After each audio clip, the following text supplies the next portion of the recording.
इन्हीं के ऊपर अब जितना भी पढ़ाऊंगा सब कुछ एनालिसिस करना, ठीक है, कहने का तात्पर्य ये है। तो यहाँ पे हम लोग देख लेते हैं। सबसे पहले सन टीवी लगाया हुआ है, इसको 1 डे टाइम फ्रेम में लगाओ। सबसे पहले 1 डे टाइम फ्रेम, उसके बाद 1 week time frame, 2 time frame जरूर चेक करना। तो आप देख सकते हो असेंडिंग चैनल से मेरा क्या तात्पर्य है। असेंडिंग चैनल का मतलब है कि नीचे से ऊपर की तरफ चलता हुआ एक चैनल, नीचे से ऊपर की तरफ चलता हुआ एक चैनल। तो नीचे में हमें सपोर्ट मिलता रहेगा और ऊपर में रेसिस्टेंस मिलता रहेगा। तो ऊपर का जोन है वो क्या है, वो रेसिस्टेंस का जोन है, और नीचे का जोन है वो क्या है, वो सपोर्ट का जोन है। तो इसमें आपको जाके फाइंड करना है। अच्छा, इसका इंपॉर्टेंस कितना है, इसका बहुत ज्यादा इंपॉर्टेंस है, इसका ध्यान रखना, बहुत इंपॉर्टेंस है आपका रेसिस्टेंस एंड सपोर्ट का। तो ये कहाँ पे, असेंडिंग डिसेंडिंग चैनल के अंदर। यहाँ पे हम देख सकते हैं, क्या देख सकते हैं, सन टीवी के अंदर एक असेंडिंग चैनल बना हुआ है। अगर हम सन टीवी के अंदर एंट्री बनाते हैं तो हमारा स्टॉप लॉस इनके नीचे का होना चाहिए, टारगेट हमारा ऊपर रेसिस्टेंस का होगा। तो जब भी सपोर्ट से बाउंस करेगा तब, ऐसा नहीं कि सपोर्ट को टेस्ट कर रहा हो और हम वहां पे जाके एंट्री बनाएंगे, ऐसा नहीं है। सपोर्ट से अगर रिवर्सल आता है तब हम वहां पे फिर एंट्री बनाएंगे और टारगेट हमारा रेसिस्टेंस होना चाहिए। इसी प्रकार से जेएसएल को देख लेते हैं एक बार।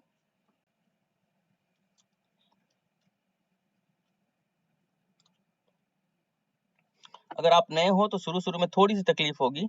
तो यहाँ पे जेएसएल में अगर आप जाते हो तो जेएसएल में देखो नीचे का सपोर्ट का जोन है और ऊपर रेसिस्टेंस। सपोर्ट से बाउंस हुआ है, नहीं कि आने वाले दिनों में हम देख सकते हैं कि इस जोन तक जा सकता है जेएसएल आपका, एंड दैट इज फॉर 204 का, 200 के ऊपर का हमें जो है टारगेट देखने के लिए आने वाले जेएसएल में मिल सकता है। ये 1 वीक टाइम फ्रेम में मैंने एनालाइज किया हुआ है, ठीक है। आगे बढ़ लो, इनको डायरी में नोट करते जाना जो जो बता रहा हूँ, और इनके ऊपर पेपर ट्रेड जरूर करना इस हिसाब से चैनल बनाने के बाद। अभी अगर हम देखते हैं निफ्टी बैंक को ही, तो निफ्टी बैंक में भी एक चैनल बन रहा था, हालांकि मैंने बना के रखा था। अब क्या हुआ यहाँ से आगे देखते हैं। तो ये ऊपर रेसिस्टेंस का जोन है और नीचे सपोर्ट का। ये देखो, ये निफ्टी बैंक में आज इंट्राडे के लिए भी एक चैनल बना था सुबह में, ये वाला सपोर्ट रेसिस्टेंस, और नीचे अब यहाँ से कहीं कुछ रिवर्सल आया है।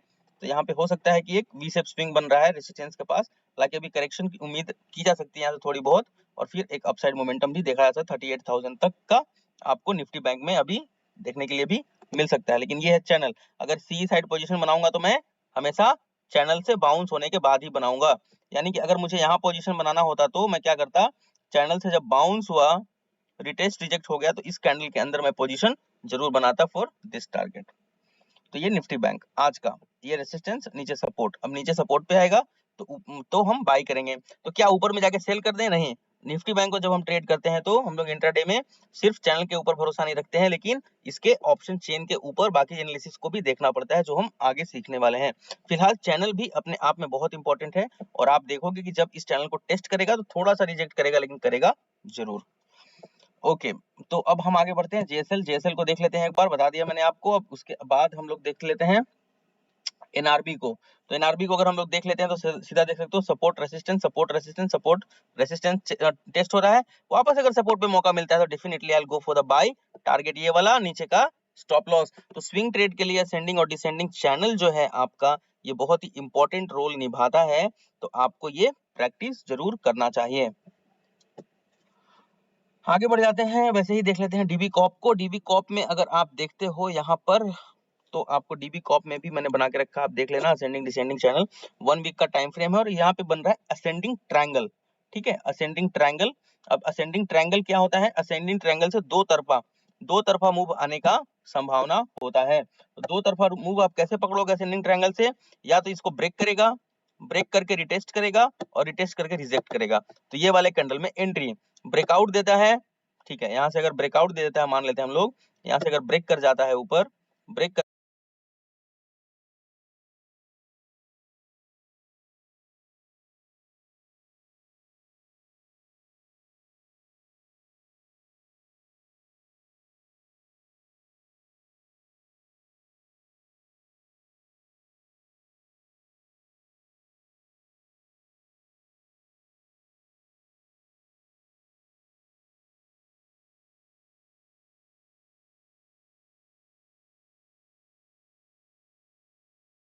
ठीक है, यहाँ से अगर ब्रेकआउट दे देता है, मान लेते हैं हम लोग, यहाँ से अगर ब्रेक कर जाता है ऊपर, ब्रेक करने के बाद,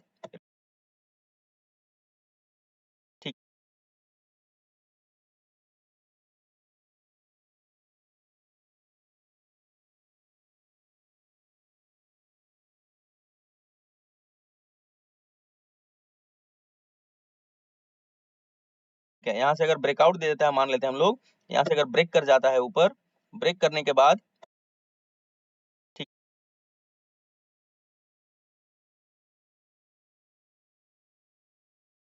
है, यहाँ से अगर ब्रेकआउट दे देता है, मान लेते हैं हम लोग, यहाँ से अगर ब्रेक कर जाता है ऊपर, ब्रेक करने के बाद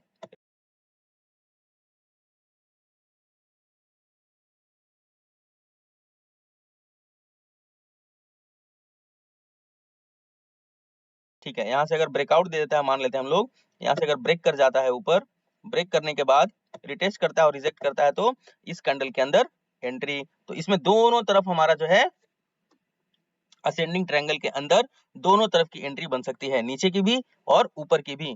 अब ये जो है डिपेंड करता है कि किस तरफ का ब्रेकआउट या ब्रेकडाउन आता है। तो ये है आपका असेंडिंग ट्रायंगल। आगे बढ़ जाओ और एसबीआई कार्ड को देख लेते हैं वन डे टाइम फ्रेम लगा के। इसको मैंने क्यों ऐड किया हुआ है, तो यहाँ पे हम देख सकते हैं एसबीआई कार्ड के अंदर कि यहाँ भी जो है आपका एक असेंडिंग ट्रायंगल बन रहा है। नहीं, फिलहाल तो असेंडिंग ऑर्डर में एक हमने जो है सपोर्ट लाइन खींचा हुआ है। हालांकि अगर आप देखोगे तो यहाँ पे हमें ऊपर एक रेसिस्टेंस मिला हुआ है और नीचे एक सपोर्ट का जोन मिला हुआ है। तो जब भी ऊपर समतल हो जाता है तो उसको हम लोग ट्रायंगल से संबोधित कर सकते हैं।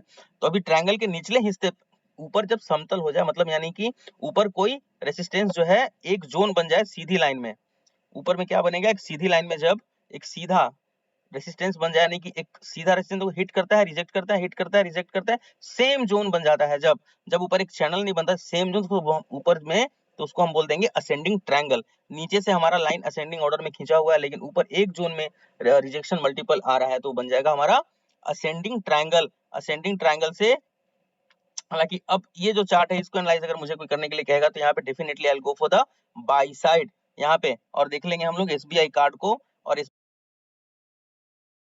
I'll go for the buy side यहाँ पे, और देख लेंगे हम लोग एसबीआई कार्ड को। और एसबीआई कार्ड को अगर हम पहला टारगेट लेंगे तो कम से कम भी अगर हम लोग लेते हैं पहला टारगेट एसबीआई कार्ड में, तो हम यहाँ से सोच सकते हैं हम लोग इस जोन से आपका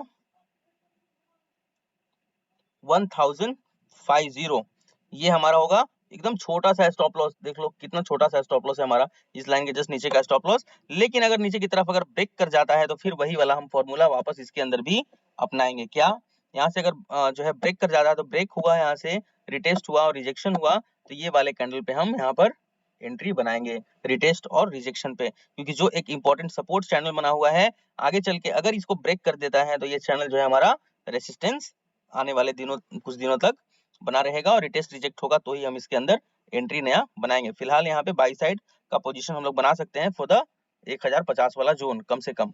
ठीक है, तो मैंने आपको बताया है अभी क्या असेंडिंग चैनल, असेंडिंग चैनल और ascending pattern, ascending triangle, ascending channel और असेंडिंग ट्रायंगल, इसके बारे में बताया है। साथ में हम लोग निफ्टी बैंक को भी इसके अंदर एनालाइज कर रहे हैं, साथ साथ देख सकते हो सपोर्ट रेसिस्टेंस, नीचे यहाँ से कहीं कुछ एक वी शेप स्विंग बनता हुआ, इसको हम लोग आगे चर्चा करेंगे वी शेप स्विंग किस प्रकार से और कहाँ बनना चाहिए। हालांकि जहां पर यहाँ पर वी शेप स्विंग बन रहा है, यहाँ से हम लोग इसको बिल्कुल रिलाई नहीं कर सकते हैं बिल्कुल। और अभी आप देखोगे यहाँ पे सपोर्ट रेसिस्टेंस बनता हुआ एक चैनल बनता हुआ निफ्टी बैंक, और जब भी मौका मिलेगा इस जो है लाइन के ऊपर यहाँ के आसपास अगर हम लोगों को ट्रेड करने का मौका अगर मिल जाता है 500 समथिंग के ऊपर नीचे के सपोर्ट जोन पर, definitely will go and by the stock ना, नीचे के सपोर्ट के ऊपर। तो ये है असेंडिंग चैनल इंट्राडे के लिए, और बाकी ये सारे असेंडिंग चैनल मैंने आपको बताए, और असेंडिंग ट्रायंगल मैंने आपको बताए किसके लिए, स्विंग ट्रेड के लिए। तो इसको आप जो है डेफिनेटली वेट वाइज अच्छे स्टॉक में पकड़ के और जरूर ट्रेड करना। असेंडिंग ट्रायंगल, असेंडिंग चैनल, कल हम लोग चर्चा करेंगे डिसेंडिंग ट्रायंगल और डिसेंडिंग चैनल के ऊपर। आज क्लास थोड़ा सा छोटा होगा, ठीक है। तो चलो अब कुछ सवाल बचे थे उनसे पूछ लेते हैं, क्या कोई कंफ्यूजन है। 3 रिकॉर्डिंग है टोटल आपके, तीनों रिकॉर्डिंग आज शाम तक अपलोड हो जाएंगे। तो रिकॉर्डिंग सेम डे अपलोड इसलिए नहीं होते, मैं चाहता हूं आप जरूर क्लास ज्वाइन किया करो, और अगर कुछ कंफ्यूजन है तो आप वहां पर जरूर उसको क्लियर कर लिया करो। मनीष भार्गव जी, भार्गव जी। सर जैसे आपने बताया कि सपोर्ट रीटेस्ट जब कोई ब्रेकआउट होता है तो वो रीटेस्ट करता है, तो इन अगर समटाइम्स सर वो रीटेस्ट नहीं करता है तो क्या हमारी बाइंग होती है क्या उसमें, नहीं या सर, फिर हम नहीं, अगर वो रिटेस्ट होकर रिजेक्ट नहीं करता तो हमें बहुत चांसेस है कि फिर आपको लॉस का सामना करना पड़ सकता है अगर आप उसमें एंट्री लेते हो तो। ओके। तो सेफर साइड रिटेस्ट का जरूर इंतजार। देखो जैसे अभी हम देखते हैं यहाँ पे, अगर यहाँ इसको ब्रेक कर देता है ना, क्या होगा हाँ। सिंपली, अगर सब समझो